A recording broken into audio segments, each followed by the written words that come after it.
first, thanks everybody for all the feedback on as I talk about like launching and approaching, discussing the game, and even making the game and how it, like all of that. So these videos are just me talking off the kind of the top of my head, kind of working through the problems as I'm thinking about them. But I really appreciate when people like link to other articles or videos or just other people talking about this or how they're thinking about it. But it's also funny because pretty much if you link to a GDC article that's more than a year old, it's out of date. Meaning like everyone's like, oh, we'll just get streamers to play it. Well, streamers are really expensive now because they know they can get money for it, but they're not that effective actually. What's effective is when you have a streamer naturally want to play it and they actually stick with it and play it for multiple days.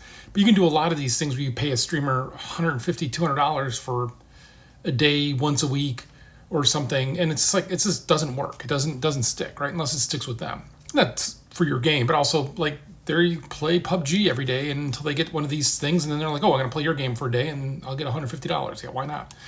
But it also goes back to, like, at one point, we would go to Las Vegas twice a year, actually once a year, because I just stay there. But it would be GameStop convention one week and Game Crazy the next. And it would be all the store managers and, like, the big sellers of the store or whatever. I don't know. Like, I guess whoever got you to pre-order Spore 2. All right, but we'd have to go there and just demo our games for them and talk to them about the games, and that's what we would do. And it was just mind-numbing. And this is the early days. Like, you just didn't have internet.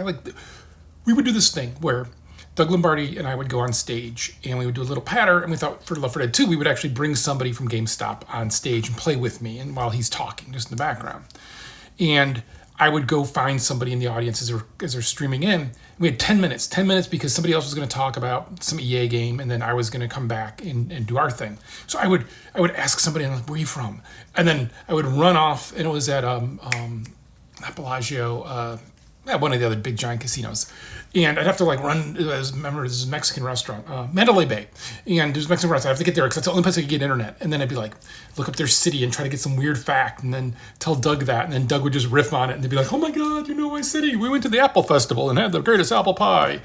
It was just dumb, but like you just try to stay sane during those days because that's all you're doing is every hour for like 10 minutes, you are performing for these people and then going away. And like, it is not glamorous. It is GameStop employees only. And then Game Crazy, and then Game Crazy went under.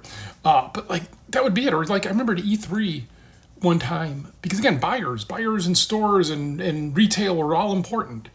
And I remember someone being like, oh my God, the buyer from Sears is here. And I remember even at the time, like, what are they going to pair this with some tough skin jeans? Ooh, yeah, that'll be good. But like, you had to be nice to them. You had to go talk with them. There's at one point when we were selling our games, we had to pay retailers to put them on shelves. That's a stocking fee you have to pay if you're doing a lot of games or a lot of anything. And they would charge you 6 figures for this. And then walking into a Best Buy and our game's not on the shelf and being like, hey, we paid you to put our game on the shelf. And they're like, yeah, it's like 95% hit rate. We're pretty good about it. I mean, but like, I was in the UK one time doing another, I think, Microsoft event. Do you remember, man, anybody remember the old Microsoft 360, if you're a dev, the barking noise it used to make when you change things? Like, bark, bark, bark, bark, bark. Actually, I had one engineer who never makes simple names, like make it P1 through P4. Like, because I got to enter this all in by hand each time I set this up. And they'll always be like, no, I'm going to make a complicated name because someone could hack this. No one's hacking it. It's a closed system. Like, oh my God.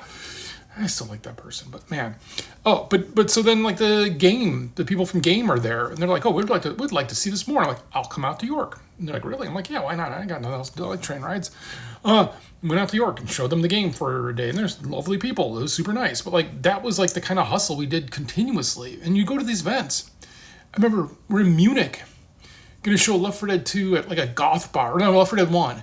And I'm setting up, and Doug Lombardi's there, and he trips on the drive that I've got the game on. The drive goes flying across the wall, smashes against the wall, and just shatters. And he just looks at me, he's like, oh man, we're screwed. And I pull out like a million DVDs. I'm like, these are just slower. That's why I don't use them, but of course I have backup. Unlike the one time we sent somebody out to Vegas, and they forgot to bring the build, and they had to go to, FedEx to download it or something, like Kinko's to download it off their Wi-Fi. Yeah. But like, there's always something like there's just so much wasted effort and time in these things. But like, I do like events and I do like going to those. But the whole retail thing, all of that, man. And that was what you did though. That's what you did. And all of that experience and knowledge is useless right now because that's not how you do it anymore. No one cares about retail. I mean, but like, so I appreciate the feedback, but remember, it is always changing and it's always dynamic. And what you don't want to be doing is what people are doing today. You want to think, what can we do? That's like kind of like opening a TikTok account. I know a little late to the game, but still being like, oh, TikTok's interesting to me because I like the back and forth. And then kind of taking that over to YouTube versus like, I don't want to make YouTube videos. I want to have content. I want to have conversations with people on YouTube, right? And the same with TikTok. And so that's why my videos are more like this versus the, which, man, I really appreciate when people are really good at that because I am not. But yeah, so that's why these are more conversational because that's what I want out of it. Less I think this is the way to market the game. But yeah, so again, thanks. These are going to be continuing, ongoing conversations, and it's always just trying to figure out like what is the thing that no one's trying or doing, and again, the thing I can do the most that will help the most is make a good game, and so that's got to be the focus, and everything else has kind of got to live inside of that. And so it's a lot of juggling at time. We'll see.